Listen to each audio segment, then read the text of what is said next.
I've walked 12 miles today. Every rejection letter, another weight dragging me down. Downtown's sweltering heat clings to me, but I can't stop. I need to survive. Then the car stops. Sleek, black, expensive, everything I'll never have. The window rolls down, and his gaze locks on me. He knows me, but I don't know him. I freeze, fingers tightening around the rejection letter. Who is this man? A faint memory pricks my mind, something warm, something I lost. He gestures for me to get in. The leather seats look like another world. I hesitate. This feels too good to be true, too dangerous. But I have no choice. I climb inside, the door shutting behind me like a cage. His silver watch glints in the sun, a detail I shouldn't recognize, but I do. I sit rigid, staring at his profile as he drives. Tension hums in the air. My hands shake. Why does this man feel like a ghost from my forgotten past? He slides a folder across the seat. Inside, my 17-year-old self, grinning beside him. My throat goes dry. I don't remember that night, but my chest aches like I do. The car pulls up to a skyscraper. Walter Empire, etched in gold. He says he's offering me a job paying more than I've made in a year. He opens the door for me, our fingers brushing for a split second. A jolt shoots through me.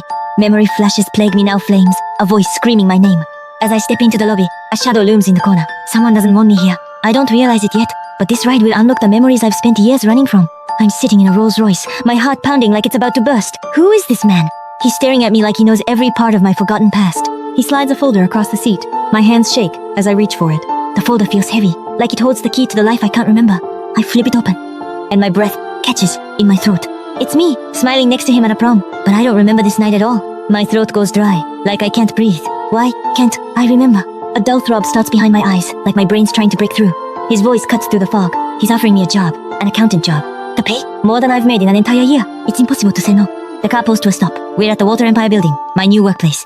I step out, my scuffed boots hitting the marble. The air feels cold, like someone's watching me.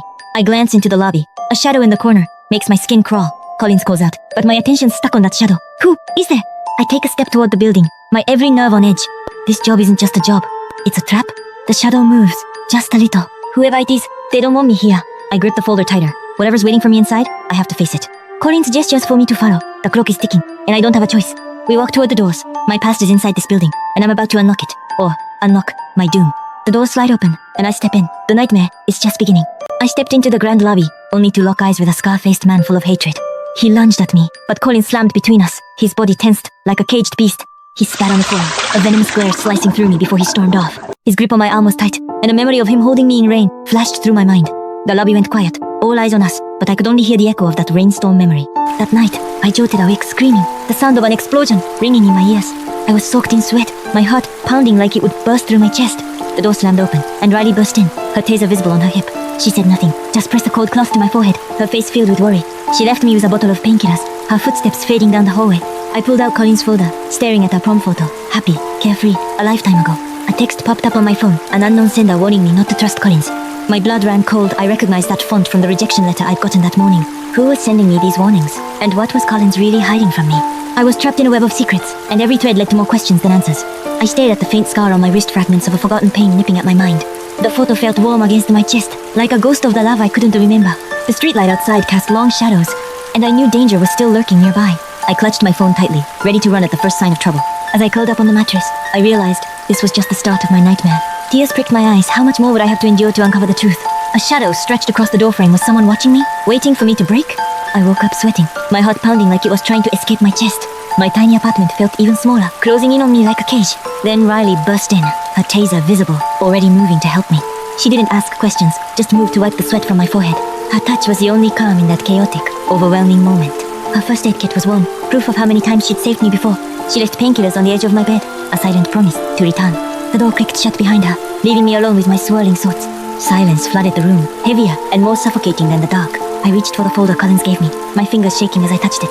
When I opened it, a prom photo of Collins and me stared back, taunting me. My finger traced his face, but the memory of that night stayed just out of reach. I stared at the photo, trying to claw through the fog in my mind to that night. My phone buzzed loudly, jolting me out of my fruitless trance. The message was icy and clear. Don't trust him. He's hiding something. Eh? My breath caught in my throat. Who would send this? And what did it mean?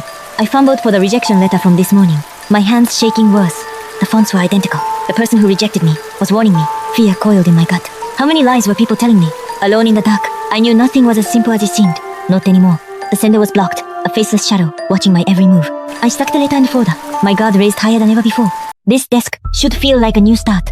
But it's just another trap. He's been watching me all morning like he knows every part of me. I forgot. My hands won't stop shaking, the fear's clawing its way back. He left my favorite drink black with 2 sugars. How does he remember that? I thought I was safe here. But someone's watching from the dark. The coffee's still warm. A small mercy in this cold, quiet office. When I look up, he's gone. Vanished. Like he was never there at all. 3 words scrawled on paper. I'm sorry. But sorry for what? Questions swirl in my head. Who was I to him? What did we lose? I glance at the window and catch a flash of something in the street below. It's him, the man from the lobby. And he's holding a match. My blood runs cold. He's not just watching, he's planning something terrible. I stand so fast, the coffee spills. He's going to hurt someone, maybe me. I rush to the window, but he's already gone. Just an empty spot on the street. My hands press against the cold glass. He's out there, waiting for his chance. I fumble for my phone. I need to tell anyone what just happened. But before I can call, I hear a sound behind me. I'm not alone in here anymore. The hair on my neck stands up. Someone's in the office with me. It's him. He came back. And his face tells me he knows about the man outside. We don't need to speak. The look in his eyes says everything. We're not safe. He's holding a file with that man's name, Adams. He's been researching him. I'm tired of running. This time, I'm going to find out the truth. I spotted him through the window. Adams, the man who haunted my fractured memories. I didn't hesitate. I shot up from my desk, chair scraping against the floor. I wrenched open the office door, my hands shaking with rage and fear. I sprinted down the marble hallway, boots slamming against the cold floor. He turned into a dark corridor, his figure vanishing into the shadows. I skidded to a stop at the corner, chest heaving with exhaustion. I leaned in, heart pounding, but the corridor was empty. He was gone. That's when I saw it, something glinting on the floor at my feet. I knelt down, my fingers brushing the charred edges of a familiar photo. It was us, me and Collins, laughing on a beach. He'd burned it to taunt me. My chest tightened. Why was he fixated on my past with Collins? A sound behind me made me spin Richard, the quiet driver, holding a fire extinguisher. His eyes flicked to the photo in my hand, his expression unreadable. He stepped closer, his boots silent on the marble floor, and stared at the photo. Before he turned to leave, he whispered one word, Adams. It hung in the air, like a warning. He walked away without another word, leaving me alone with the charred photo and my questions. I stared at the photo, the charred edges digging into my palm. Who was Richard really? The hallway felt colder than ever, and I knew this was only the beginning. I clenched the photo tighter, determination replacing my fear. I would find answers. Whatever Adams was hiding, whatever Richard knew, I would uncover every secret. I met Riley at the downtown cafe, finally showing her the burnt photo. Riley saw it and blew up. She slammed her fist, calling Adams a monster. Her anger was so fierce, I could feel the tension radiating off her. Then, the man in flannel from the next booth stood up and walked toward us. He didn't speak, just handed me a crumpled note with trembling hands, then ran. I glanced down. He wrote he'd helped Adams try to kill me. My blood ran cold. His eyes were full of guilt, like he'd carried this secret for years. Before I could speak, he vanished into the crowded street, gone. The note felt heavy in my hand. How could someone I didn't remember hurt me? Riley watched me, her anger fading into deep worry. The cafe kept buzzing, but I felt completely trapped in my own confusion. At the bottom, a shaky, I'm sorry. He was truly remorseful. I stared at the empty doorway, feeling more scared than I ever had. Riley squeezed my hand tight, trying to calm me down in the chaos. The world kept moving, but I was stuck, drowning in unanswered questions. That burnt photo felt heavier now. What else was I forgetting about that night? I stuffed the note into my tattered blazer, knowing I couldn't ignore this truth. My wrist scar throbbed suddenly, like it was trying to wake old memories. Outside, he was gone, taking answers I desperately needed with him. Riley and I locked eyes. We both knew this was only the start. A waiter walked by, snapping me back to reality. But my mind was stuck on the note. I had to find out who this man was, and what really happened that night. I thought I was alone on this rooftop, until a familiar voice cut through the wind. It was Collins. He'd found me, and I couldn't hide the trembling note in my hand. I held out the crumpled note from Alex, my throat tight with unspeakable guilt. His face hardened as he read it. He knew exactly who Alex was, and what he'd done. He told me the truth. I wasn't ready to hear. Alex was my ex, and he'd helped Adam set that fire. I felt sick. The boy I once trusted had helped the man who tried to kill me. How could he do this? How could I have been so blind to what he was hiding? The note's words burned in my mind. Adams tried to kill you. I helped him. I'm sorry. Collins stepped closer, his voice softening. He knew I needed comfort, not judgment. I didn't hesitate. I fell into his arms, finally letting myself break down. For the first time in years, I felt safe. Like nothing could hurt me, as long as he was here. But the moment didn't last. A distant whir cut through the wind, getting louder by the second. Collins tensed, pulling me closer. His eyes were locked on the sky, filled with sudden fear. The helicopter was heading straight for us, its metal body glinting in the afternoon sun. Then the spotlight hit us bright, blinding, impossible to escape. We were being watched. Collins' grip tightened. He knew exactly who was behind that helicopter. Adams was still hunting us. I felt a shiver run down my spine. He'd never stopped watching, never stopped waiting for his chance. The spotlight swept across the rooftop, like it was searching for something, or someone else. Collins dragged me into the shadow of the AC unit, his breath hot against my ear. The helicopter hovered above us, its weird deafening. We were trapped, and Adams knew it. I squeezed his suit, my heart pounding so hard I could hear it over the helicopter's noise. I saw a figure in the helicopter door, silhouette against the sun. They were watching us closely. Collins' hand pressed against my back, a silent promise that he'd keep me safe. Finally, the helicopter pulled away, the spotlight fading into the distance. But the threat wasn't gone. We stepped back into the light, but we both knew Adams would be back, and next time, he wouldn't miss. I sat in Collins' penthouse, staring at the fire footage. My blood ran cold. The video played on loop, showing the flames that should have killed me. Then I saw him, the driver, Richard, pulling me from the flames. A sharp knock jolted me, my eyes snapping to the door. Richard stood there, holding a file labeled Adams, Fire Plot. That name sent a shiver down my spine. Adams, the man who tried to kill me. He stepped inside, his movements calm, like he'd done this 100 times. My hands shook as I took the file, dreading what it contained. Inside were photos, emails, proof of Adams' plot to burn me alive. Then my gaze caught something in his pocket, a glint of an FBI badge. Wait, Richard wasn't just a driver. He was FBI? He didn't deny it, just stared at me, like he was waiting for me to figure it out. The penthouse felt smaller suddenly, every sound echoing in the silence. I realized there was so much more going on than I knew. He finally spoke. He'd been assigned to protect me after the fire. Then he pulled down his collar, revealing an FBI tattoo on his neck. Why would the FBI care about me? What was really happening? I called out to him, desperate for answers, but he just paused. He looked back and said one thing: trust no one but Collins and me. In that moment, I knew I had to uncover every secret hiding in my past. I cornered Richard on the balcony, demanding answers about his hidden FBI identity. He didn't deny it. He slowly pulled down his collar to reveal the FBI tattoo. The tattoo glinted in dim light, proof he'd lied about being just a driver. Just then, Collins stepped outside, gun in hand, but he wasn't aiming at Richard. He aimed at the street below where Peter Adams stood with a gasoline can. The man who tried to kill me years ago was back, ready to finish what he started. He gripped the gasoline can tightly, his eyes wild with revenge. He lit a match, the flame casting an eerie glow on his scarred face. With a snarl, he tossed the match directly toward the penthouse balcony. Time seemed to slow as the tiny flame hurtled toward us, threatening to ignite the entire balcony. Richard didn't hesitate. He tackled me to the ground, covering my body with his own. We hit the ground hard, just as the match landed on the balcony curtains. The fire spread instantly, the curtains bursting into flames around us. Smoke filled my lungs as the fire quickly consumed the balcony. As the fire closed in, fragments of my lost memories flooded back. Explosions, flames, a hand pulling me to safety. I remember the night of the fire, Adams setting the blaze, me trapped inside. I saw Richard pulling me from the flames, his face calm like he'd done it 100 times. Tears streamed down my face as every lost memory came rushing back to me. I sat up, staring at Adams below, filled with a burning rage to make him pay. Collins rushed to my side, gun in hand, ready to take down the monster who destroyed our lives. I clenched my fists, knowing this time, we wouldn't let him get away. Richard grabbed a fire extinguisher, ready to fight the flames spreading around us. Below, Adams tried to run, but the sound of police sirens filled the air. I locked eyes with Adams as he ran, knowing this wasn't the end yet. Flames roared behind me as Richard dragged me down the burning stairs. I thought we'd never escape alive. Collins was right on our heels, fire extinguisher in hand, his suit singed from the flames. The smoke choked me, my throat burning with every ragged breath I took. We burst out into the night, sprinting towards a car, like our lives depended on it. We peeled away from the burning building, the fire's glow fading in our rearview mirror. We scrambled into the car, slamming doors shut as the engine roared to life. We pulled away, the fire's glow shrinking in our rearview mirror as we drove. Just when I relaxed, headlights blared, and the car skidded to halt right in front of us. My heart dropped. It was Alex, my ex, and he had a gun in his hand. Alex stepped out, gun in hand, but his hands shook so bad I thought he'd drop it. Collins reached for the door, but Richard held him back, shaking his head sharply. Alex stumbled toward us, his gun wavering, his eyes filled with guilt instead of anger. "I'm sorry," he choked out. "Adams threatened my sister. I had no choice."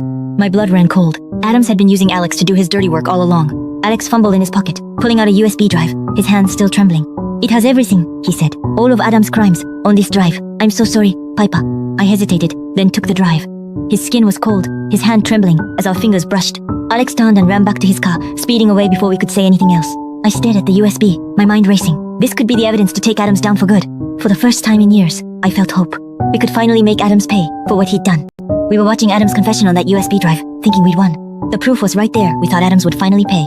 Then Collins burst in his suit, still singed from the fire, panic in his eyes. He could barely get the words out. Something was terribly wrong. Glory, his little sister, who was supposed to meet him last night, was gone. Adams had taken her. The monster we thought we'd locked up was still hunting us. Richard didn't waste time. He was already tracking her signal, his fingers flying over the keyboard. He found her at an abandoned warehouse on the edge of the city, the same place where Adams once held me. I grabbed my gun this time. I wouldn't let anyone I care about get hurt again. The team geared up guns, vests, everything we needed to bring Glory home safe. Sliding on the bulletproof vest, I knew this wouldn't be an easy fight. Collins was leading the way, his sister was out there, and he wouldn't stop until he found her. We were ready to move out. No more waiting, no more hiding. Richard had the van ready. We were going to that warehouse, and we were going now. The van doors slid open, and we piled in. Every second counted. As the van pulled away, I stared out the window, my mind racing with worst-case scenarios. I put a hand on Collins' shoulder. "We'd get her back," I told him. I had to believe that. The GPS led us straight to that warehouse, the place where Adams had once tried to kill me. Collins didn't say a word, but I could see the fear and rage in his eyes. We were almost there. That dark, desolate warehouse loomed ahead, and my heart sank. That rusted metal door. Who knew what horrors waited behind it for Glory? We tracked Adams to his lair. This old warehouse reeks of danger and rot. And there he was holding Glory hostage, that sick grin on his face. His eyes locked on me. That cold sneer said he thought I should have died. Richard didn't hesitate. He readied his gun, waiting for the perfect moment. He fired into the ceiling, sending dust raining down. Chaos was our only chance. Collins moved faster than lightning. He saw his chance and took it. He tackled Adams to the ground, their bodies slamming against the dusty floor. I ran straight for Glory. I had to get her free. Now, my hands shook as I freed her. Finally, she was safe from his grip. FBI swarmed in, cuffing him. But he wasn't done with his taunts. As they dragged him away, he screamed a chilling secret about my family. We were safe, but his words lingered. What dark secret was he talking about? Glory clung to me, her hands shaking. She'd been so close to death. Collins pulled me close, his grip a promise. He'd never let me get hurt again. That knife could have ended Glory's life. I still can't shake the thought. FBI combed the warehouse, looking for every scrap of evidence against Adams. Richard showed me Adams' file. He had a long history of violence. I stared at the door, wondering what family secret Adams had unearthed. We stepped outside into the sunlight, but the shadow of his secret followed us. I clenched my fist, that faint scar on my wrist burning. I would find the truth. I thought I was finally catching my breath in this FBI break room. Glory was beside me, trying to keep things light, like always. Then she pulled out something I never expected to see again. The photo slid across the table, and my breath hitched. 2 little girls holding hands at a carnival, me and her, before everything changed. We were best friends once, before my family moved away without a word. Glory's voice softened as she talked about the day we lost touch. My head ached, like pieces of a puzzle were trying to fit together. Just as I was lost in thought, an FBI agent stepped in with a file. The label sent a chill down my spine. Walker Family Secrets. He handed it to me, and my fingers trembled as I took it. I tore open the envelope, not ready for what I'd find inside. A birth certificate for 2 girls, Piper Walker and Vivian Walker. I stared at the paper, my blood turning cold. I had a twin sister I never knew about. Our birth dates matched perfectly, every detail identical except our names. Glory watched me, her eyes filled with guilt like she'd known all along. My hand tightened around the paper, questions flooding my mind. I looked up at Glory, my voice shaking as I asked why no one told me. Glory looked away, her voice quiet as she started to explain. The break room felt too quiet, like the whole world had stopped for this secret. I stared at the photo in Glory's hand, 2 little girls, holding hands at a carnival. Glory smiled, but her eyes held a sadness I couldn't place. Collins walked in, holding a bouquet of my favorite flowers. His eyes were soft. He set the flowers down, his fingers brushing mine for a split second. Just then, an agent knocked on the door, holding a file labeled Walker Family Secrets. My heart raced as I took the file. What secrets did it hold? I flipped it open and froze. A birth certificate for 2 girls, Piper and Vivian Walker. I have a twin sister I never knew about. How could this be? Richard stepped beside me, his face serious. She's been looking for you, he said. Vivian thinks you're dead. She's been grieving you for years. I felt tears pricking my eyes. I had to find her immediately. I stood up, grabbing my bag. I couldn't waste another second. Collins grabbed my arm, stopping me. Wait, he said. I have something to tell you. His voice was tight, like he was holding back something huge. I turned to him, my heart pounding. What else was he hiding from me? He took a deep breath. About the night of the fire. Oh, my breath caught. That night, the fire that should have killed me. He looked at me, his eyes full of guilt. I didn't tell you everything. I leaned in, my whole body tense. What was he about to reveal? He opened his mouth to speak, and that's when my heart stopped. The secret of that fire, was it connected to why I lost my memory? I needed to know. I needed to piece back my broken past. I was walking down the FBI hallway when Collins suddenly pulled me into a tight hug. No one paid us any mind, they were too wrapped up in their own urgent cases. My mind went blank, but I could feel his body trembling against mine. He whispered that he thought I was dead, and he'd lost himself without me. As he held me, lost memory fragments started drifting back into my mind. Suddenly, I remembered the kiss we shared in the pouring rain. It was years ago, during a storm that felt like it would never end. I hugged him back, finally finding words to say I remembered too. His hands were warm, and I knew we were finally back together. I told him I had to find Vivian. We still needed all the answers. Just as I turned to leave, my phone vibrated in my pocket. It was an anonymous text, warning me about Vivian. My heart sank. What other secrets were being kept from me? The sender hid their number. I couldn't track who it was. I turned back to Collins, and his face had turned serious too. We both knew this was far from over. There was more to uncover. I had to find Vivian, no matter what the truth might be. Sunlight hit my back, but I couldn't shake the cold feeling in my gut. Collins called out to me, his voice heavy with worry. I nodded at him, knowing I had to face whatever was waiting for me. I stood outside her door, my hands shaking as I worked up the courage to knock. I knocked, my heart pounding. I didn't know if she'd even recognize me. When she opened the door, her eyes went wide. She knew me instantly. She threw herself at me, wrapping her arms around me so tight I could barely breathe. For a moment, I just stood there, frozen by the flood of emotions. She dragged me inside, and I looked around at the warm, cozy space she'd made. I've been looking for you for years, she sobbed, tears streaming down her face. My own eyes filled with tears. I didn't know how to respond. She pulled me to the couch, where an old toy box sat waiting. She opened it up, revealing all the toys we used to play with as kids. I picked up a doll we'd loved, my fingers brushing its worn face. She watched me, a soft smile on her face, like she was reliving those days too. Then she stood up, walking to a drawer, and rummaging inside. She pulled out a locket, exactly like the one my mom always wore. She handed it to me, and my fingers brushed the cool metal. I lifted the lid, my heart racing, wondering what was inside. Inside was a photo of me, her, and Adams. My blood ran cold. Why was he in our photo? What was going on here? Vivian looked away, her expression guilty. She knew something I didn't. I stared at her, holding the locket tight. I needed answers, but was afraid to ask. Adam's smile in the photo seemed menacing now, like he always had an agenda.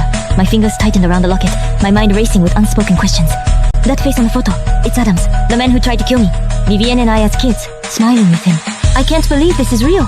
I stared at her, demanding answers. Why didn't she tell me this before? She shrank back, guilty. He was our neighbor. At first, he was nice to us. The warm apartment felt freezing. I couldn't trust anything she said now. She kept talking, but all I could see was her guilty, trembling hands. She looked up, teary-eyed. He brought us candy, fixed our bikes. We trusted him. Nice. He tried to burn me alive. How could you forget that? I couldn't take it anymore. All these lies were breaking me apart. A loud knock cut through the silence. Who could be here right now? I stared at the door, my anger replaced by sharp, cold caution. I walked to the door slowly, every muscle in my body tense. My fingers trembled as I turned the handle. I wasn't ready for what I'd see. The door creaked open, and cold hallway light flooded into a warm space. I froze, standing there, her eyes wide with shock. It was my mom, Mary. Her eyes were filled with tears and shock. I could see how much she missed me. She wore that old faded dress, holding a locket I remembered so well. I reached out to her, my heart racing. I thought she'd never know I was alive. She stepped inside and pulled me into a hug. We both cried, finally reunited. Vivienne stood up, watching us. In that moment, nothing else mattered but my mom. Her rough hand touched my hair, gentle as always. I missed this so much. We stood there, holding each other, while Vivienne watched from across the room. Tears rolled down my face. I never thought I'd feel this safe again. I stared at the locket. Adam's face stared back. He was part of my past? Vivienne's smile faded. Guilt washed over her, thick as the silence. I couldn't breathe. How was Adams tied to me? To us? She leaned back, avoiding my eyes. She had so much to hide. The room felt suffocating, every second stretched into an eternity. Then the doorbell rang, sharp enough to make us both jump. I opened the door, and there was Mom, her eyes wide with shock. Mom pulled me into a hug. For the first time, I felt home. Vivienne sat beside us, holding Mom's hand like she'd never let go. We ate dinner, laughing through tears. Finally, we were together. Then the news hit. Adams was free. My blood turned cold. I knew it. He wasn't done with me. He was coming for us. Mom went pale. I could see her fear, mirroring my own. Vivienne grabbed my hand, her fingers cold with terror. I wouldn't let him hurt my family. Not this time. Not ever. The door felt like a thin barrier between us and danger. My heart pounded so hard, I could feel it in my fingers. The news kept repeating his name, a warning I couldn't escape. Silence fell over us, heavy with all the things we didn't say. I stood up. Whatever came next, I was ready to fight for my family. I thought we were safe until Richard burst in, gun raised, screaming. Adams was here, freezing. We stared at the door, knowing danger was inches away from us. We scrambled to turn off the TV, every sound suddenly deafening in the silence. Richard herded us toward the back door, his voice sharp with urgency. We fled into the night, the apartment fading behind us like a bad dream. Richard gunned the engine, the car lurching forward as we hit the street. We pressed together in the back, each of us holding our breath as we sped away. Glory didn't waste time. She pulled out her laptop, fingers flying over the keys. She hacked into Adam's phone, her face serious as she dug for clues. We waited in tense silence, hanging on every tap of her keyboard. Then she froze. Adams was heading to the Walker family's old house. My hand flew to my pocket, where the old house key felt suddenly heavy. That key, once a link to my past, now felt like a death sentence. No one spoke, but we all knew what this meant. He was coming for us. The car raced toward Colin's safe house, but I knew this wasn't over. Every mile we drove, my dread grew. What was waiting in that old house? She pulled up blueprints of the house, every room a potential trap. I squeezed the key until my knuckles whitened, ready to face whatever was coming. The safe house loomed ahead, its dark windows hiding whatever was inside. We pulled up to the safe house, but I knew this was just the calm before the storm. We snuck into my family's old house, every shadow feeling like a threat. We held our weapons tight, breaths shallow, with unspoken fear. Adams's laughter echoed from below, sending chills down my spine. We crept closer, every step silent, in the suffocating dark. The door creaked open, and my heart stopped at the sight inside. Our photos covered every wall. How long had he been watching us? Adam stood there with a knife, his eyes glowing with madness. He charged at me, and Collins threw himself in front of me instantly. Collins tackled him to the ground, fists flying in the dim light. Richard rushed in, slapping handcuffs on Adams's wrists. Adams laughed, pointing to the corner. Your mom's secrets are in there. That old safe. What secrets did my mom hide inside? We all stared at it, questions swirling in our minds. My mom's face went pale. She clearly knew what was inside. Her hands shook violently, the secret terrifying her. Adams laughed as he was dragged away, a final threat hanging in the air. I walked toward the safe slowly, every step heavy with dread. This safe held the truth my mom had hidden for years. I placed my hand on the handle, my fingers trembling with fear. We all held our breath, waiting for the truth to be revealed. I took out the key, ready to unlock the secrets inside. I finally pried open Mom's hidden safe. What dark truths lay inside? Letters, a birth certificate, a will Mom had hidden so much from us. My hands shook as I grabbed the letter. Dad's death wasn't an accident. Dad didn't die drunk. He worked with Adams to steal our family's wealth. Mom hid our family fortune to protect us from my own father. Every word felt like a knife twist. Dad had betrayed us all. Why hide a birth certificate too? What else was mom keeping from me? 2 names, Piper and Vivian. I had a twin sister I never knew. A crash from upstairs froze me. Someone was in the house with us. I grabbed my gun, heart pounding. Who was up there? Collins and Glory were right behind me. We had to investigate. Each step creaked loudly, every sound amplifying my fear. We raced up the stairs, guns raised, ready for anything. The living room door was ajar. We could hear someone breathing inside. We burst into the room, guns aimed at the shadowy figure. It was my uncle, holding a gun, his face twisted with guilt. He stood there, gun in hand, like he'd been waiting for us all along. His eyes were filled with guilt. What had he done? I lowered my gun slightly. Uncle, what are you doing here? He tightened his grip on the gun, voice cracking. I had no choice. The gun shook in his hand. Was he really going to shoot me? The room went dead silent. We were trapped in a nightmare we couldn't wake from. Richard tackled my uncle before he could run, his shout ringing through the old house. As agents closed in, my uncle screamed that Adams would come back for us. His words sent a chill down my spine. Could Adams really return? We left the old house behind, heading to the bank vault my mom had spoken of. When the vault door creaked open, I froze at the sight before me. My mom smiled and said it was all mine, every dollar, every gold bar. But none of this mattered to me. Not when I had my family back. All I ever wanted was them, not the fortune we'd lost and found again. The gold glowed brightly, but it couldn't compare to my family's warmth. Collins squeezed my shoulder, silent but telling me he was proud of me. Just then, an FBI agent stepped into the vault, his face grim but reassuring. He said Adams was locked in maximum security, never to see freedom again. Relief washed over me. Maybe we could finally breathe easy. For the first time in years, I dared to hope the danger was truly gone. My mom clutched her locket, tears of joy shining in her eyes. I didn't look back at the money, only forward to our new future. We walked out together, ready to leave the past behind for good. With Collins by my side and my family near, I felt unshakable. The bank's lobby felt warm, a symbol of the bright days ahead. For the first time in forever, I felt truly safe, truly home. My mom pulled me into a hug, and I knew we'd gotten through the worst of it. Collins' silver watch glinted in the light, marking the start of our new life. We just reclaimed our family's wealth, but an anonymous text froze me in my tracks. Adams isn't in maximum security. He escaped. My worst fear came true. The words burned into my screen. He was free, and he was coming for us. We raced to FBI headquarters, every second feeling like a lifetime. We burst into the FBI, desperate for answers, and a plan to stop him. Richard was waiting for us, his face grim. He already knew what happened. He pulled up prison footage. I watched Adams take down a guard, like it was nothing. He stripped the guard of his uniform, planning his escape perfectly. He walked out of that prison like he owned the place, no one stopping him. Collins' face went white with rage. He knew this wasn't just a random escape. He clenched his fists so tight, his knuckles turned white. He knew who was behind this.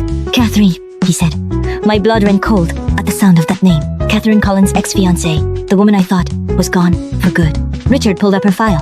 She was more dangerous than I ever imagined. She'd been planning this for months, using Adams as her pawn to get to Collins. We stood there, frozen, realizing we were up against a far deadlier enemy. I remembered our run-ins, her fake smiles, her hidden malice. I should have seen this coming. Collins told us how she'd been manipulating everything to destroy him and me. Richard proved her alibi was fake. She'd helped Adams escape personally. We grabbed our weapons, ready to fight back. This time, we wouldn't let her win. I gripped my gun tightly, determined to protect my family and end this once and for all. FBI agents lined up behind us, ready to take down Catherine and her puppet Adams. We drove out of the FBI, ready to face the dangerous game Catherine had set up for us. I thought we'd finally found peace in Collins' new penthouse. I was dead wrong. Collins finally told me the truth about the woman who left him at the altar. Catherine was supposed to be his wife, until she vanished without a trace. But leaving him wasn't enough. She's been plotting to destroy everything he built. We thought we'd outrun the past, but it was just biding its time. Glory burst in, her neon streaks glowing. She'd heard the security alerts too. The penthouse alarms blared to life, red light slicing through the warm darkness. Collins was on his feet instantly, his hand flying to the gun at his hip. I stood too, my muscles coiled like a spring. We both knew who this was. The front door creaked open, and a cold shadow stretched into the room. Catherine stepped into the light, a gun in her hand, and a cold smirk on her lips. You thought you could forget me? She purred, her voice like ice. She moved closer, her gun never wavering from her chest. Glory raised her coffee cup, ready to hurl it. She wasn't going down without a fight. The room felt like a pressure cooker, ready to explode at any second. Collins' finger hovered over the trigger. He wouldn't let her hurt us. I reached for the spare gun under the sofa, my heart hammering in my chest. Catherine shifted her aim to me, her smirk widening. You ruined everything! Glory slipped behind her, her face set in a determined grimace. She had a plan. The pressure was unbearable. Any second, everything would shatter. I thought we'd won, but Catherine raised her gun, aimed straight at Collins. My blood ran cold. I didn't hesitate, grabbed my gun, and fired. The bullet hit her arm. Her gun clattered to the floor. She was done. FBI agents swarmed in, cuffing her before she could escape. But she laughed, her voice cold. My family will get me out. You'll see. I tried to brush it off, but doubt gnawed at me. Could her family really free her? Collins squeezed my hand, his voice steady. We have evidence. She can't escape justice. Just then, an agent hurried over, his face grim, holding a folder. Her family posted bail. She's free. The words hit me like a punch. I ran to the window. There she was, walking free, like nothing had happened.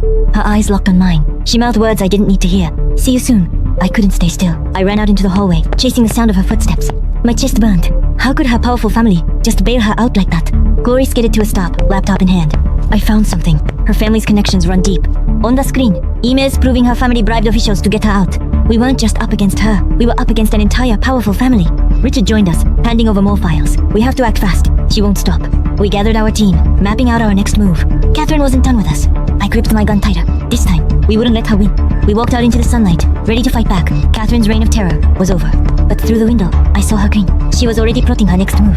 Glory got to work, hacking into her phone. We'll know every move she makes. Our cars pulled out, tailing her. The real fight was just beginning. We were so close, but Catherine found a way to slip through our fingers. Glory hacked her phone, and we saw it. She was heading straight for the airport. Her flight was boarding in minutes. We had to move, and fast.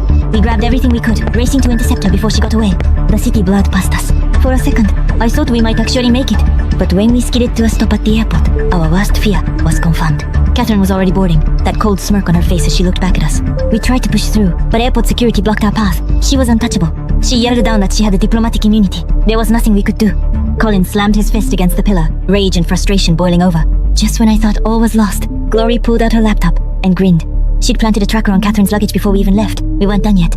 We crowded around the screen, watching as the tracker's signal moved across the map. It led us to a castle in France. Catherine thought she was safe, but we were right behind her. We raced to our private jet, already planning our next move. As the plane lifted off, I stared out the window. This wasn't over, not by a long shot. I wasn't going to let her get away with everything she'd done. Not this time.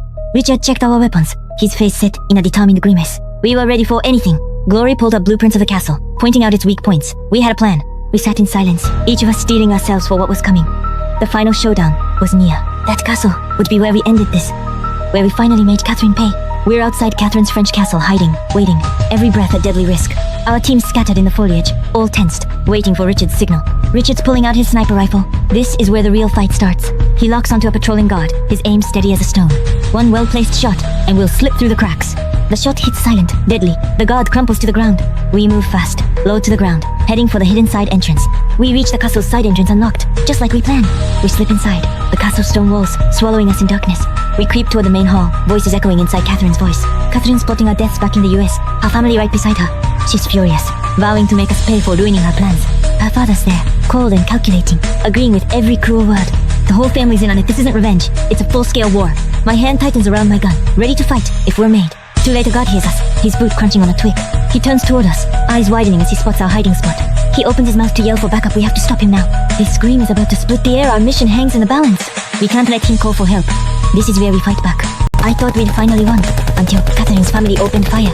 Bullets flew everywhere as we fought through the castle halls. Catherine bolted up the stone stairs, her dress fluttering behind her. Collins and I sprinted after her, our boots slamming on the stone steps. The spiral staircase seemed endless as we chased her higher and higher. Colin's face was set with determination. We wouldn't let her escape again. My hands shook as I gripped my gun, ready for whatever came next. We burst through the tower door, ready to confront her. And there she stood, a gun pressed to her own temple. The tower was cold and empty, the wind howling through the stone walls. Her eyes were wild with desperation as she stared at us. Collins and I froze, not wanting to push her over the edge. The tension was thick enough to cut with a knife. Then we heard footsteps. Her family was coming for us. They burst through the door, guns aimed directly at us. I couldn't believe it. We'd walked right into a trap. Now we were surrounded, outnumbered, and outgunned. Collins stepped in front of me, his body tense like a shield. Catherine lowered her gun, a cruel smile spreading across her face. We were trapped, and I had no idea how we'd get out of this. Catherine's mother stared at me with pure hatred in her eyes. Our backup was taken down before they could even reach us. I remembered the FBI badge in my pocket, but it felt useless now. The small tower felt like a prison closing in around us. Every second felt like an eternity as we waited for their next move. I thought we'd meet our end, until Richard burst in with FBI backup, guns ready. They flooded the tower, surrounding Catherine's family before they could react. Her father's cold facade shattered when he realized we had him trapped. Richard moved straight to Catherine, his gun never wavering from her head. One by one, her family was disarmed and cuffed. No one was getting away. Catherine's tough act crumbled. She looked at me with pure, unadulterated fear. Her mother, once so cruel, was silent as agents led her away in cuffs. We moved to the French police station town to get answers from Catherine. I sat across from her, ready to hear every last lie she'd been hiding. The glass between us felt like a barrier between her lies and the truth I needed. She spat threats, swearing her family would hunt us down and make us pay. I didn't flinch. I knew we had something she couldn't fight. Proof. That's when Richard stepped in, carrying a file full of evidence against her entire family. He slammed the file down. Photos, emails, every secret her family had tried to bury. In that room, power shifted. We had all the cards, and she knew it. Photos fed out proof she'd been working with Adams all along, plotting our ruin. Her face drained of color. She knew her lies could no longer protect her. Richard made it clear this evidence would put her away for life. No loopholes. I stood up, ready to leave her with the truth she'd spent years running from. As the door closed, I heard her break down, finally facing the consequences of her actions. In the hallway, I let out a breath I didn't know I was holding. We'd run for now. Stepping outside, the sun hit my face. For the first time in months, I felt free. Catherine was led to a police car. Her head hung in defeat. It was over for her. As the car drove away, I knew this chapter was closed, but new dangers might still lie ahead. We stood there, watching the city go by.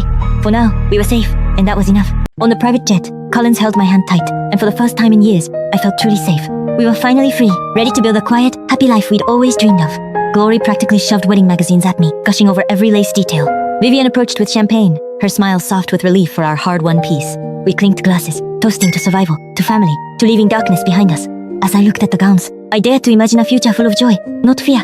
Collins watched me with such love, like he still couldn't believe I was really here. The stars outside seemed to shine brighter, celebrating our victory right along with us. The cabin announcement crackled. We were approaching US airspace, about to land home. My phone buzzed in my pocket, a sharp jolt that shattered our peaceful mood. A chill ran down my spine as I read the text. My past wasn't ready to let me go. My smile faded, hands trembling. The darkness we escaped was still lurking nearby. Collins noticed my shifting mood immediately, his eyes filling with concern. I forced a smile, shoving my phone away, not ready to ruin our moment with fear. The plane touched down, a jolt that reminded me we were back where it all began. We walked through the busy airport, my mind racing with the text's cold threat. My phone buzzed again, the same unknown number staring back, a constant reminder. I clenched my phone until my knuckles whitened, resolve hardening. I wouldn't let the past win again. Collins squeezed my hand, his gaze steady. Whatever came, we'd face it together. As we walked toward the exit, I felt eyes on us. Someone was watching, waiting for their chance. The shadowy figure's polished shoes glinted, a silent threat I couldn't ignore. I glanced over my shoulder, my senses screaming. We weren't as safe as we thought. Life finally feels like it's falling into place for me. Just as we were relaxing, Riley burst in with a surprise. She'd baked our wedding cake herself. How sweet is that? I jumped up to grab it, my heart full of warmth. We gathered around, ready to celebrate our upcoming wedding. Collins and I grabbed a knife together, ready to cut in. We were all grinning, so happy to have this moment of peace. Then ring! The doorbell cut through the laughter. Who could be visiting at this hour? I wondered, heading to the door. I pulled open the door, and my smile froze instantly. It was my dad's brother, my uncle, whom I barely remembered. He was holding an old photo of me and my dad, from when I was little. My throat tightened. I hadn't thought about that photo in years. I reached out for it, my hands shaking a little. He didn't let me take it yet. His face was dead serious. Then he said something that made my blood run cold. Your dad's death wasn't an accident, he told me. I stared at the photo, my mind racing. What was he talking about? Collins heard the tension and came over, instantly on guard. The happy moment we had was gone. Something dark was unfolding. I've been hiding this for years, he said, his voice shaking. I stepped aside to let him in, my heart pounding in my chest. Collins stayed close, his hand hovering near his hidden gun. Riley noticed the tension too, grabbing her taser from her pocket. The air was thick with silence. We all waited for him to speak. He looked at me with such guilt. I could tell he'd carried this a long time. He slid the photo across the table to me, finally letting me take it. I ran my finger over my dad's face, tears welling up in my eyes. He didn't die from that heart attack, he said, leaning in. It was late, but I didn't care. I needed to know the truth. He was murdered, he whispered. The word hung in the air. I leaned back, my head spinning. Murder? That couldn't be true. Collins squeezed my hand tight, trying to ground me in the moment. Riley leaned in too, her eyes wide with curiosity and fear. I have proof, he said, pulling a stack of papers from his pocket. The folder was labeled Walker Family Confidential, old, worn, and dangerous. I reached for the folder, my fingers shaking so bad I could barely grab it. Inside were old newspaper clippings and letters, proof of what he said. Collins leaned in to look with me, his face turning pale as he read. Riley stood behind us, gasping as she saw what we were reading. They'll come for me if they know I told you, he said, looking scared. He stood up quickly, heading for the door like he was being chased. I grabbed his arm, not wanting him to leave with this secret alone. Wait, Collins said, grabbing his phone. We need to call Richard. Outside, the night was dark and quiet, but I knew danger was lurking. I don't have time, he said, checking his watch frantically. He pulled away from me and ran out the door before I could stop him. I stood there, staring at the open door, worried for his safety. Collins hung up, his face grim. Richard's on his way, he said. Richard burst in, ready to help. But we all knew this was just the beginning. My uncle just dropped the bombshell. Adams didn't kill my dad, someone else did. He left a file with proof, then vanished before I could ask more questions. I chased after him, but he was gone. Only the file remained, calling out to me. Collins and I raced to my uncle's apartment, fear coiling tight in my gut. The door was unlocked. That's when we smelled the metallic tang of fresh blood. My uncle lay on the floor, his throat slit open. My blood turned to ice. Next to him, written in blood, were chilling words. Stop digging into the past. Someone didn't want us to uncover the truth. They'd killed to silence my uncle. Richard and the FBI burst in, their faces grim. This wasn't just a murder anymore. Richard dusted for fingerprints, his movements sharp and precise, zeroing in on the blood. I couldn't stop shaking. My uncle was dead, and we were no closer to the real killer. Then Richard called me over. The fingerprint matched someone we never suspected, Catherine. Catherine? The woman we thought was locked up? She was behind this all along? The FBI scrambled into action, but I couldn't shake the sinking feeling we were missing something big. Then my phone buzzed. An unknown number. You're getting far too close to the truth. Before I could reply, a voice boomed from below. A voice I'd never forget, Adams. He was standing in the parking lot, grinning up at us like he owned the whole damn city. He raised a gun, and my blood ran cold. He wasn't just here to talk, he was here to finish what he started. Richard led the FBI agents down the stairs, yelling for backup, his voice sharp with urgency. Bullets flew through the air. We dove behind a car, adrenaline flooding my veins. This was it. We had to take him down for good. We burst onto the stairs, hearts racing, and there he was, Catherine's brother, gun in hand. He was ready to kill, his eyes burning with rage over Catherine's arrest. I raised my gun, my hands shaking. I knew we couldn't let him get away. Colin stepped in front of me, growling that we wouldn't let him hurt anyone else. The air was thick with tension. He snarled. He'd make us pay for his sister. He aimed straight at me, finger hovering over the trigger. Time seemed to slow down. My hands shook as I stared down the barrel. I didn't want to kill him, but I had no choice. He fired. The bullet whizzed past my cheek, burning the air. I ducked, the heart in my throat. The sting on my cheek snapped me out of fear. I aimed back, steadying my hand. I pulled the trigger. The bullet hit him square in the chest. He staggered back, gasping. A red bloom spread across his chest. He looked at me, shock and hatred in his eyes. He crumpled backward, tumbling down the stairs. The sound echoed through the house. I rushed down, heart pounding. I needed to make sure he was done for. Collins and Richard followed, guns raised, scanning for more threats. His gun clattered to the ground. He was still, his breathing shallow and ragged. Richard moved to search him, his face grim. We needed to know what he was hiding. He pulled out a crumpled paper, unfolding it slowly. My blood ran cold when I saw what it was. We crowded around. It was a list of addresses, workplaces, even our families' names. Catherine's family wasn't done with us. They'd been watching every move we made. We realized this wasn't over. Catherine's family would come for us, no matter what. I clenched my fist. We wouldn't run anymore. We'd fight back, together. Colin squeezed my hand, promising we'd face this together. I knew he meant it. Richard called for backup, his voice steady. We needed to secure the area fast. The crackle of the radio told us backup was on the way, but we couldn't let our guard down. I picked up his gun, tucking it into my waistband. We might need it before this was over. I thought we were safe after Adams, but Colin says we need to run immediately. Grab your bags, he barks. The US isn't safe for any of us anymore. My hands shake as I grab my only things. Where are we even going? We sprint to the cars, hearts hammering. Every second feels like a race. The city blurs past. I can't shake the feeling we're being hunted. We burst into the airport, the chaos of travelers swallowing us whole. Glory waves the boarding pass's private plane to a tropical island. Tropical island. It sounds like a dream, but danger follows us everywhere. We hurry to the gate, ignoring curious stares. Time is running out. The private plane glows on the tarmac, our only shot at escape. Colin squeezes my hand. We'll be safe there, he promises. I want to believe him. We fight onto the plane, the quiet luxury a shock after our chaos. I sink into the seat, muscles finally relaxing. But only a little. Glory pulls out her laptop, already scanning for pursuit signs. The door clicks shut. We're leaving, but will we ever be truly free? I press my face to the window, watching the US shrink below us. Skyscrapers become specks, roads thin like threads. Goodbye, for now. Collins rests his hand on my shoulder, silent support, in the quiet. The plane climbs higher, breaking through clouds. For the first time, I let myself hope. Maybe this time, we'll find the safety we've chased for so long. Glory pops champagne, trying to lighten the heavy mood. We clink glasses, a small toast to our uncertain future. For the first time in months, fear doesn't choke every breath, just quiet hope. I stare at the clouds, wondering what waits on that island. The plane cuts through the sky, carrying us toward whatever comes next. We finally made it to the tropical island. I thought we'd finally found peace. Collins joined me on the balcony, his voice soft with relief. He said we were finally safe. For a moment, I let myself believe it. Then I saw him, Catherine's father, standing on the street, eyes burning with hate. He screamed about revenge for his children, raising his gun straight at us. He fired. The bullet whizzed past my ear, inches from my head. Collins pulled me back, but instinct took over. I drew my gun, aiming straight at him. My hand stayed steady, even as fear rushed through my veins. I had to stop him. I pulled the trigger. The bullet hit his arm, making him cry out in pain. He dropped his gun, clutching his arm as blood seeped through his suit. Sirens blared. Local police rushed over, surrounding him before he could run. They dragged him to their car, his screams of anger echoing down the street.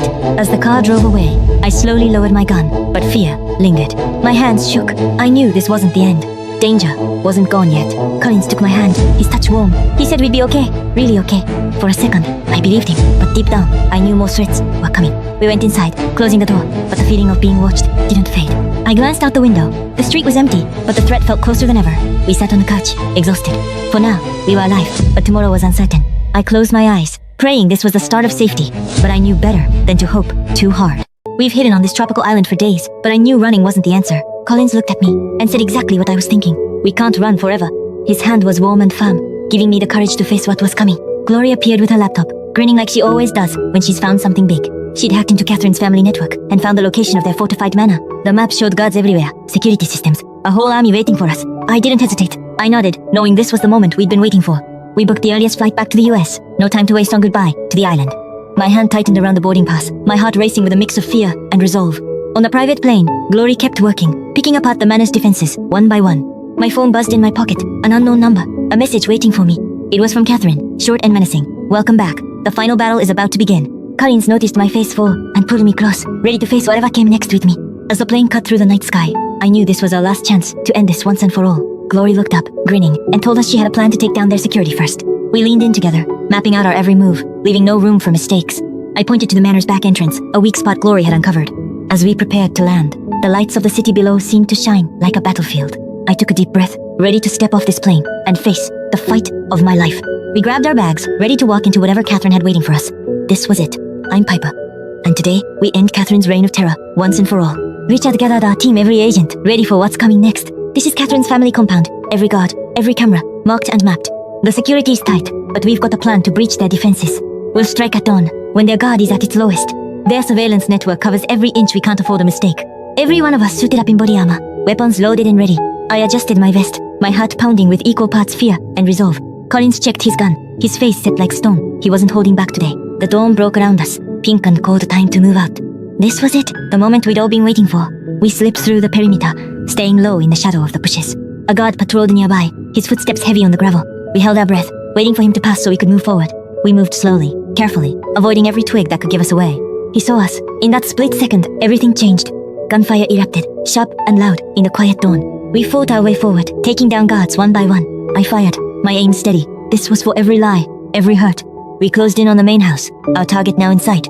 That door held everything we'd come for, Catherine, and the truth. We moved up to the door, every muscle tensed, ready for what was inside. We were so close, just a few more steps, and it would all be over. We burst into Catherine's mansion, guns raised. This ends today. I froze. Catherine's entire family had guns trained on us. Seconds stretched into hours. We were trapped, surrounded by hate. Then shouts from the back. FBI backup had arrived. Agents swarmed the room, surrounding Catherine's family. Catherine's mother laughed, cruel and sharp. You think this is over? She spat. We have more family. Richard stepped forward, voice cold as ice. We've already taken all your associates into custody. Her smug smile vanished, replaced by pure fear. Agents moved in, slapping cuffs on Catherine's father. He roared, spitting curses at us as he was dragged away. His wife went quiet, slumping as cuffs clicked around her wrists. One by one, they were led out of the mansion. I lowered my gun, my shoulders finally relaxing.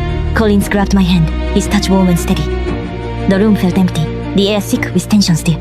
A glint on the floor caught my eye, Catherine's family crest. This isn't over, Richard warned, handing it to me. I clenched it tight. He was right, the war wasn't over yet. The last of Catherine's family was led out, kicking and screaming. Her brother locked eyes with me, hatred burning in his gaze. Collins stepped in front of me, silent warning in his stance.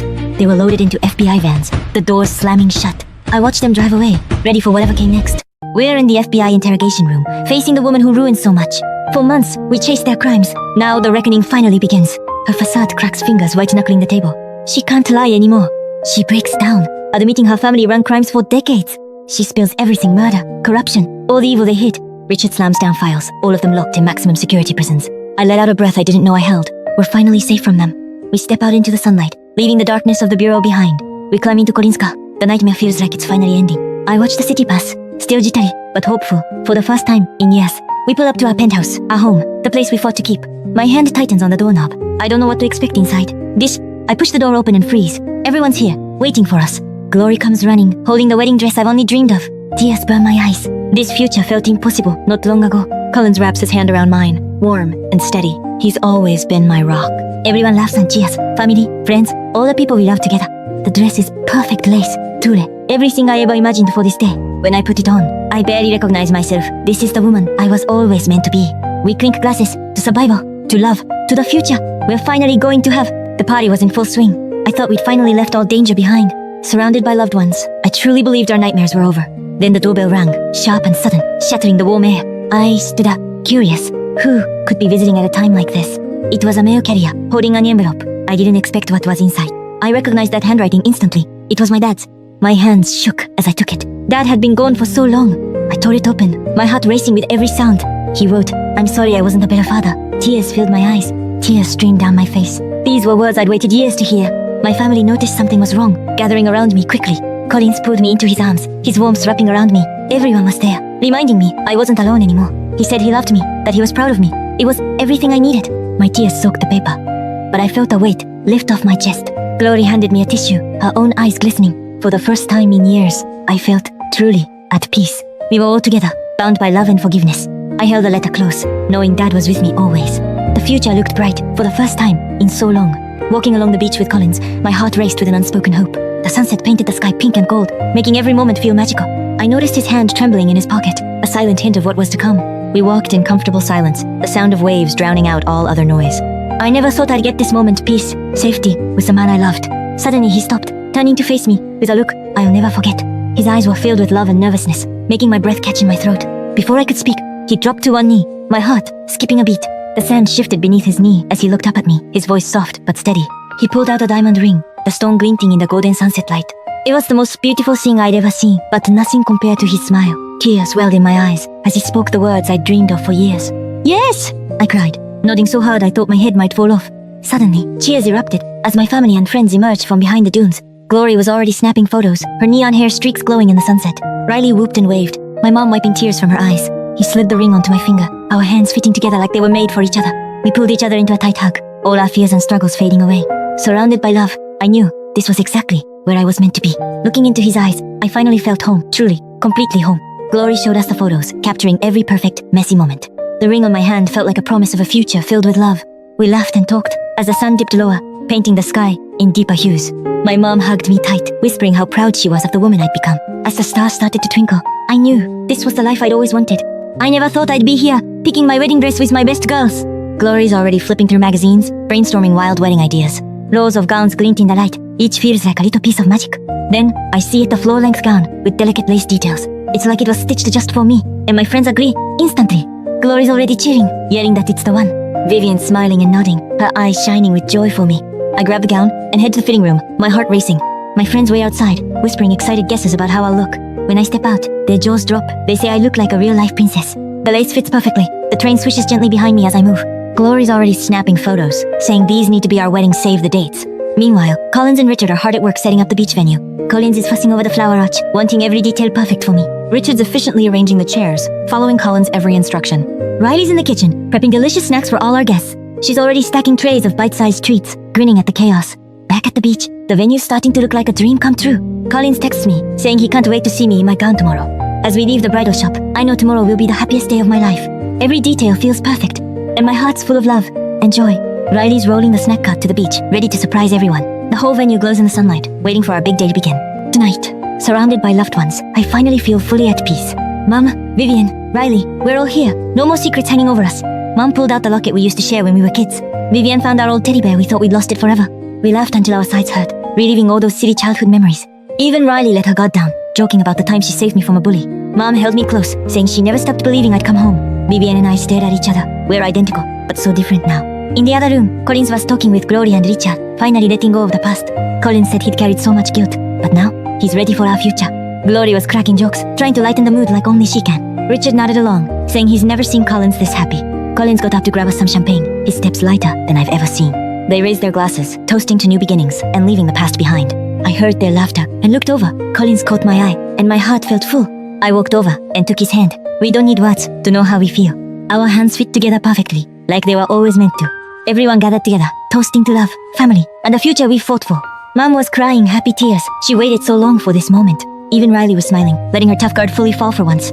Glory showed us photos of the beach wedding venue. It's perfect. We started planning the small details, laughing like we have all the time in the world. Today's the day I never thought I'd live to see my wedding on this sunlit beach. All the people who stood by me through hell are here to watch me start over.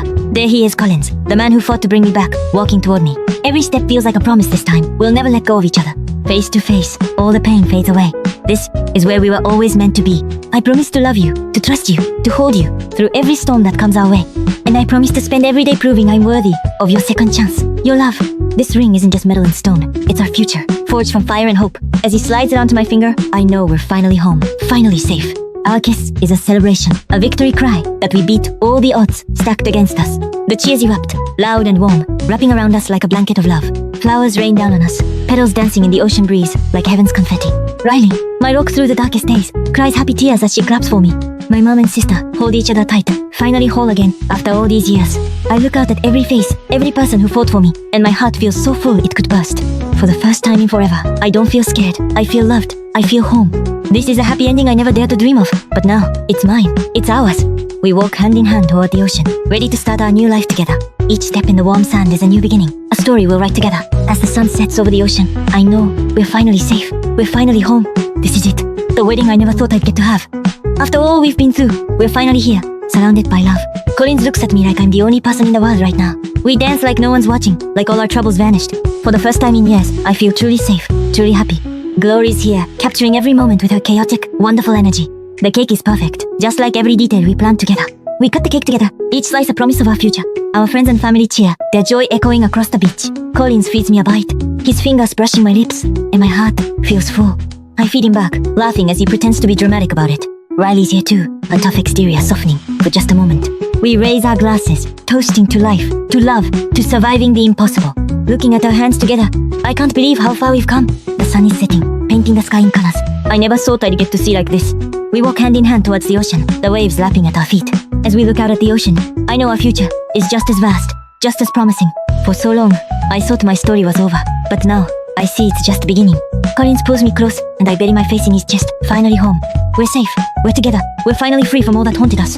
This is the happy ending I never dared to dream of, and it's even better than I imagined. Collins looks at me, and I know he's thinking the same thing. We made it, together. The night is winding down, but the joy in the air isn't fading anytime soon. As we leave, I take one last look at this place that's now full of happy memories. Tomorrow will bring new adventures, but tonight, we're just happy to be here, together, safe, at last. After all the chaos, Collins and I finally got the quiet life we deserved. He walked me to work every morning, like we were just ordinary people again. But strange texts kept popping up, short, cryptic messages I couldn't explain. Richard dismissed them as spam, but something in his tone felt off. Weekends were for family laughter that made the bad memories feel far away. At work, I threw myself into numbers. They felt safe, predictable. He'd always be waiting by the elevator, like I might disappear again. Another text, this one just said, watching. My skin crawled. I cornered Richard, demanding answers he wouldn't give. Collins held me close, promising we were safe. I wanted to believe him. Glory kept us laughing, her neon streaks brightening every bad day. Vivian and I pored over old photos, memories I was still trying to piece together. For a little while, it felt like nothing bad had ever happened to us. But the texts didn't stop. Each one felt like a warning I couldn't ignore. I caught Richard watching the apartment once. He wouldn't tell me what he was doing.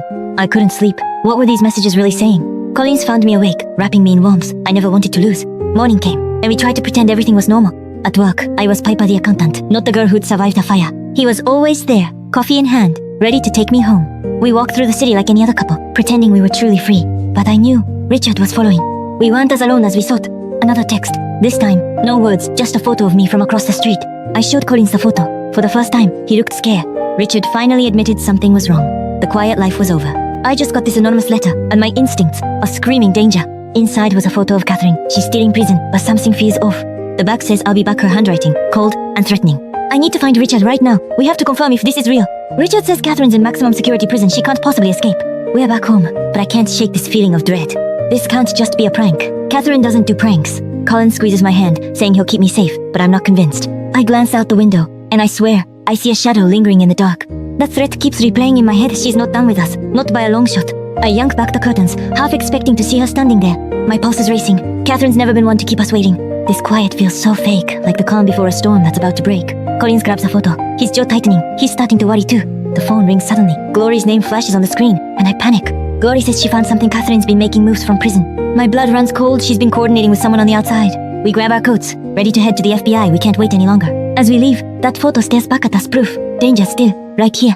Her eyes in the photo feel alive, like she's watching us, waiting to strike. Richard just called with news about Catherine, news I never saw coming. He said she incited a prison riot and got thrown into solitary confinement. No more outside contact. She can't plot against us anymore. For the first time in months, a weight lifted off my chest. We needed to escape far away from all the lies and danger. Collins suggested the beach, just the two of us, no distractions. We packed light, leaving our troubles locked behind us. Every roll of those wheels felt like a step toward normalcy. The airport was busy, but our world only held each other.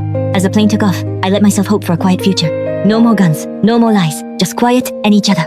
We toasted to the peace we'd fought so hard to earn. For the first time in years, I felt truly, completely safe. When we landed, the beach stretched out before us, endless and warm. We walked barefoot, letting the warm sand sink between our toes. We settled in, ready to soak up the sun and the quiet. The sun on my skin, the sound of waves, pure, perfect, peace. Collins laced his fingers through mine, and we sat in quiet contentment. For hours, we didn't talk about the past or the future. We just existed, together, in that perfect moment. This was what I'd been fighting for, simple, uncomplicated happiness. We ran toward the waves, laughing like we were kids again. The cold water shocked us, but we didn't care. We were alive. As we hugged in the surf, I knew we'd overcome anything. The sun set on our troubles, and rose on our new beginning. Collins and I stepped into our penthouse, ready to finally breathe easy. After all that chaos, our home felt warmer than ever before. Then we heard it, Glory's laughter, coming from a room we hadn't noticed. We walked over, our curiosity piqued by what she was up to. And then we saw it. Glory had been setting up a nursery. Little stuffed animals, tiny blankets, everything was already perfect. Glory turned around, that signature mischievous grin on her face. You two have been through enough, she said. It's time for something happy. For a moment, we just stared at each other, no words needed. In that silence, I felt all the weight finally lift off my shoulders. I found myself smiling, and I nodded without a second thought. As I placed my hand on his, I knew this was the next chapter we needed. Glory cheered from the side, clearly thrilled she'd gotten her way. Glory had even set out champagne like she'd planned this all along. We raised our glasses to the chaos we survived and the joy ahead. I looked out at the city lights, finally feeling truly safe. Collins came up beside me, wrapping an arm around my waist. We stood there, watching the city, knowing our future was bright. After all we'd been through, this was the happiness I'd always dreamed of. Glory went back to fixing the nursery, already planning every detail. Every tiny detail felt like a promise of the love we'd share with our child. I reached out, running my hand over the baby crib, my heart swelling. For the first time in so long, I didn't feel scared, just hopeful. I looked at Collins, knowing we'd build this life together, one happy moment at a time. After all the chaos, I finally got my family back right in front of me. The Walkers and Walters finally gathered together. No more secrets, no more dangers. Glory was being her usual playful self. Even my tough brother couldn't hold back his smile. Riley, my ride or die, was still right by my side, just like she always was. Laughter filled every corner of the penthouse. This was the warmth I'd been craving for years. Mom put out that old family album, the one we thought we'd lost forever. Everyone crowded around, eager to revisit those long-forgotten memories. The first photo showed Vivian and me at the carnival, two little girls holding tight to each other. Vivian squeezed my hand, her eyes shining. We finally had each other again. Collins and Glory's childhood photos made us all laugh. Even the cold Billionaire had a silly side. A whole family photo from years ago. Mom looked so young. We were all so happy back then. Even Raiden softened up. The tough guy finally let his guard down for family. Riley couldn't help teasing me about my weird childhood haircut. Some things never change. Laughter and tears mixed together. Every memory was a treasure we'd never lose again. I leaned on Collins, feeling completely safe. This was where I belonged. Mom ran her hand over the album cover, the Walker crest still clear after all these years. Glory pulled out her phone, showing Collins' embarrassing baby photos. We couldn't stop laughing. Then I saw it, our old prom photo. The night everything started. The night I almost lost it all. Collins laced his fingers through mine, whispering he'd never forget that night, no matter what. We took a new family photo, this time with everyone. No one missing, no more pain. After all the fights, all the secrets, I finally found my way home, right here with them. I thought we'd escape the chaos, but Catherine's father found us on this tropical island. One minute we were celebrating our safety, the next he was pointing a gun at us. He blamed us for Catherine and her brother's deaths, his voice dripping with hatred. I didn't hesitate, my hand flew to the gun at my hip, ready to defend us. Collins stepped forward, trying to reason with this furious man, but he wouldn't listen. Collins told him his children were criminals, that they got what they deserved. That pushed him over the edge, his face turned red, and he fired his gun. The bullet whizzed past my ear, inches from hitting me. I fired back, without a second thought, aiming for his arm to disarm him. My shot hit his arm, he dropped his gun, screaming in pain as he fell to the ground. The sound of gunshots drew the local police, who came running within seconds. They surrounded him, shouting orders, and pulled out handcuffs to arrest him. He struggled and yelled, refusing to go quietly, but he was no match for the officers. They snapped the handcuffs around his wrists, his rage only growing as they lifted him to his feet. As they dragged him away, he turned to us, his voice full of venom. He screamed that his family would never stop coming for us, that this wasn't over. I didn't flinch. We'd faced worse threats, and we would face this one too. Collins squeezed my hand tightly, silently reassuring me that we'd get through this together. As the police car drove away, the weight of his words hung heavy in the warm air. I knew this wasn't the end, but I also knew we were stronger together than any enemy. The island felt less peaceful now, like danger could be hiding around any corner. We turned to walk back to our hotel, our steps slower, more cautious than before. I kept my hand close to my gun, ready for whatever might come next. Collins stayed close, his presence a steady anchor in this growing storm. As we reached the hotel, I wondered how long we could keep running from Catherine's family. Today is Walter Empire's 10th anniversary, and I'm about to speak on that grand stage. The hall's packed with elites, and I can spot Collins watching me from the front row. My hands shake a little, but I know I have to do this for me, for us. I walk toward the stage, every step bringing me closer to the new life I never thought I'd have.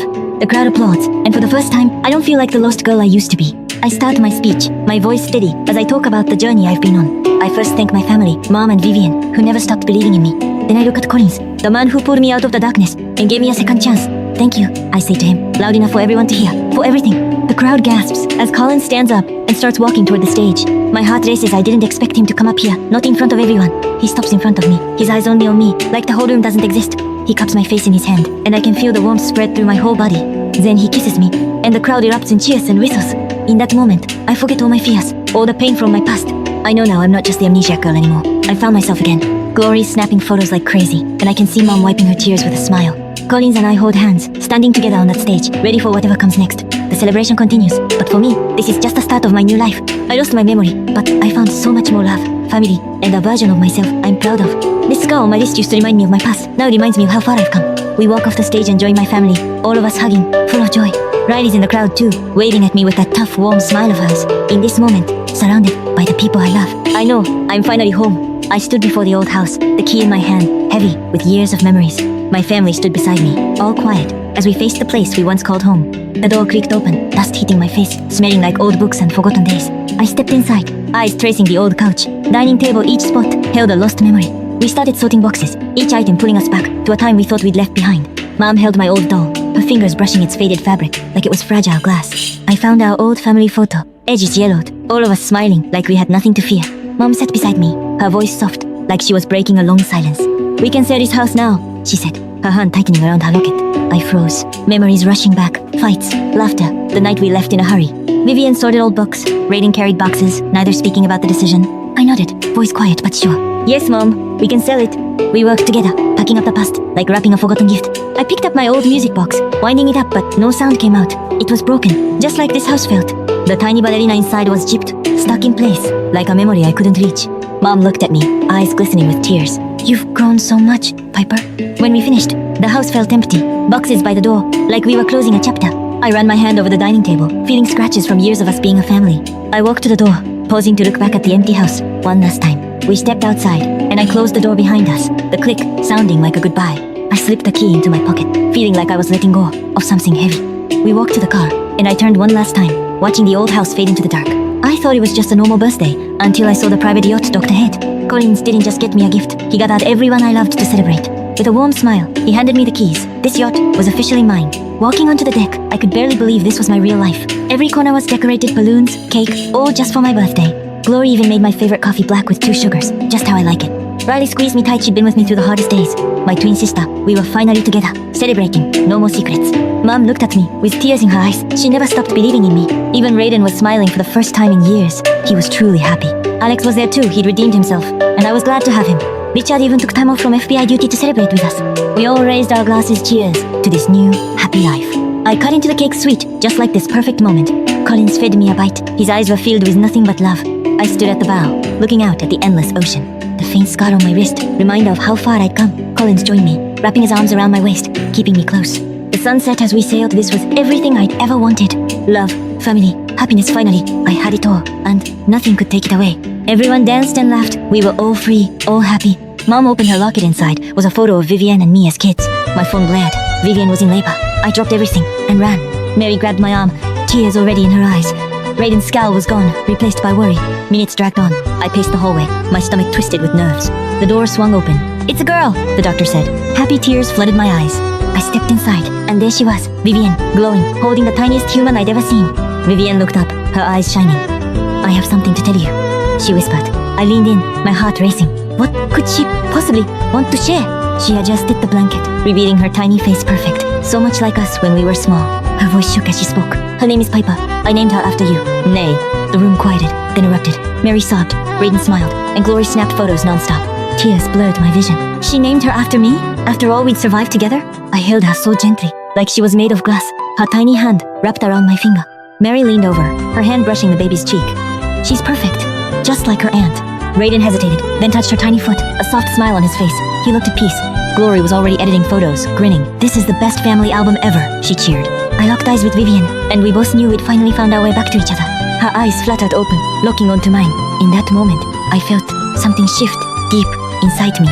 The room was warm, full of love and hope. For the first time, I wasn't afraid of what came next. I kissed her forehead, whispering a promise. I'd protect her, always, just like we protected each other. Sunlight filled the room, golden and warm. This was our new beginning. Perfect, unbreakable, ours. The doorbell rang out of the blue, sending a small jolt through me. A crisp envelope was pressed into my hands, the handwriting instantly familiar. My breath caught. This was my father's handwriting, impossible as it seemed. I walked back to the living room, my fingers tightening around the letter, like a lifeline. My family gathered close, their eyes filled with quiet curiosity as I stared at the envelope. My fingers shook as I broke the seal, afraid of what I might find inside. "Dear Piper," it began, words I never thought I'd read again from his hand. Colin's arms wrapped around me, his warmth grounding me as I started to read. "He loved you," he whispered in my ear. "He always did, and always will."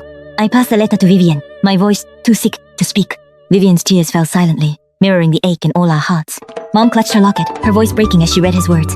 Raiden said nothing, but I saw the tears glistening in his eyes. He missed him too. We sat in silence, the weight of his love wrapping around us like a blanket. Collins squeezed my hand gently, his eyes shining with a new kind of light. Before I could speak, Collins knelt down, a small velvet box in his hand. My breath caught again inside was the most beautiful diamond ring I'd ever seen. I nodded, tears of joy streaming down my face. Yes, I whispered, 1,000 times, yes. The room erupted in cheers, my family's joy echoing through every corner. Gloria immediately grabbed her wedding magazine, already planning every detail. We gathered around, laughing and crying as we dreamed of the big day. Collins and I locked eyes, all the pain and fear fading into this perfect moment. The sun set outside, painting the sky gold as we started to build our future together. Someone brought out champagne, the glasses glinting in the golden light. We raised our glasses to my father, to family, and to the love that finally found us. 1 year ago, I stood on this street, broken and lost. Today, I'm back with the man who saved me. They fixed every crack in the concrete, just like they fixed the cracks in my heart. Collins laced his fingers through mine, his touch still sending shivers down my spine. We walked past the cafes and shops, no longer strangers hiding from the past. For the first time, I didn't feel like I was running. I felt like I was home. I didn't notice the small box in his pocket until he stopped, turning to face me. His eyes were softer than I'd ever seen them, like he was seeing the whole world in me. The ring glinted in the sunlight, a perfect copy of the one he'd given me years ago. He slipped it onto my finger, just like he had that night, before everything fell apart. My fingers brushed his, and I remember the way he'd held me through the rain, through the fire, through everything. He looked at me like I was the only person in the world, like I'd always been his everything. Tears pricked my eyes, but they weren't tears of sadness. They were tears of joy, of relief, of love. He leaned in, his breast warm against my cheek, and I knew this was where I belonged. Our lips met, and for a second, the whole world disappeared. It was just us, just this moment. The sun started to set, painting the sky in pink and orange. I felt so safe, so loved. Collins pulled me into a tight hug, whispering words I'd waited years to hear. He touched a faint scar on my wrist, the one from that night, and told me he'd always protect me. We walked hand in hand into the sunset. No more secrets, no more fear, just us. The ring glowed in the sunset, a promise of forever, of a future I never thought I'd have. I knew then that our love would last, that we'd keep reclaiming our lives, together, forever. After all the chaos and pain, I finally found my forever happiness, right here. Every person I love is right here, celebrating this perfect moment with us. This cake isn't just dessert, it's a symbol of our hard-won joy. Riley's here to capture every precious second of our happiness. The long, brutal war is finally over, and we can breathe again. Our love only grew stronger through every trial we faced together. Glory's been our chaotic, wonderful cheerleader through everything. Mom can finally let go of all the pain and fear she carried for years. My twin sister, my other half, has been by my side every step of the way. My brother's finally free from the anger that consumed him for so long. Alex found his redemption too, and I'm so grateful for his courage. Our FBI friends who protected us through it all are celebrating right alongside us. All the suffering and heartache have been turned into pure, unfiltered joy. This scar reminds me how strong I am, how far I've come. Colin's love has been my safe haven, my rock through every storm. The sunset witnesses our forever love, our new beginning. Our future is full of hope, full of tiny, perfect moments like this. I finally have the complete family I always dreamed of. I know, deep in my soul, that we'll be together forever. We're finally home, home with each other, home with love. Cheers to our happiness, to our future, to all the love we share. This wedding dress is more than fabric. It's the dress of my dreams come true. Every photo captures a piece of this perfect, unforgettable day. This beach isn't just a venue, it's where our forever story begins. I've never felt this much peace, this much pure, overwhelming happiness.